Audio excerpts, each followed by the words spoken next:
تاریخ میں ایک ایسا واقعہ بھی موجود ہے اور کسی دوسرے ملک کی تاریخ میں شاید ہی اس کی نظیر مل سکے۔ یہ محمد بن بختیار خلجی کا کارنامہ تھا جو ہندوستان کے پہلے مسلمان بادشاہ قطب الدین ایبک کا ایک سردار تھا۔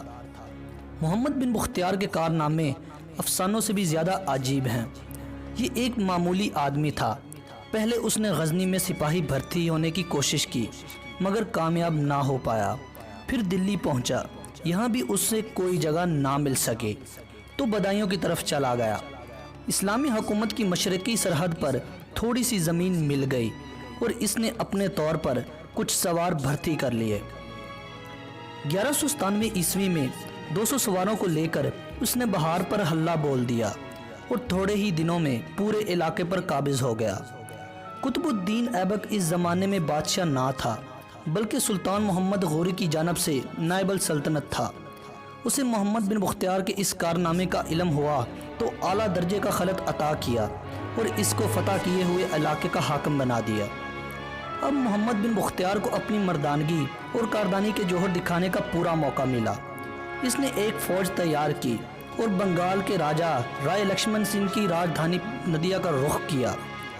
اس کی شہرت پہلے ہی دور دور تک پھیلی ہوئی تھی۔ نکلا تو اس تیزی سے چلا کہ ساری فوج پیچھے رہ گئی، صرف 18 آدمی ساتھ تھے۔ اسی طرح وہ شہر میں راجہ کے قلعے کے دروازے پر پہنچ گیا۔ پہنچتے ہی پہرے داروں پر حملہ کر دیا اور فوج کا انتظار نہ کیا۔ اسے یقین تھا کہ ساتھیوں کی تھوڑی تعداد کا خیال کوئی نہ کرے گا، سب یہی سمجھیں گے کہ بہت بڑی فوج لے کر آیا ہے، اس لیے تو بے باکانہ لڑ رہا ہے۔ اس کا یہ خیال بالکل درست نکلا۔ راجہ اس وقت کھانا کھا رہا تھا۔ باہر سے لوگوں کی چیخ و پکار کان میں پہنچی تو حواس باختہ ہو کر محل کے پچھلے دروازے سے ننگے پاؤں بھاگا اور سنار گاؤں پہنچ کر دم لیا، جو کسی زمانے میں ایک بڑا شہر تھا اور اب بھی خاصاً مشہور ہے۔ ڈھاکہ سے کوئی 13 میل کے فاصلے پر ہوگا۔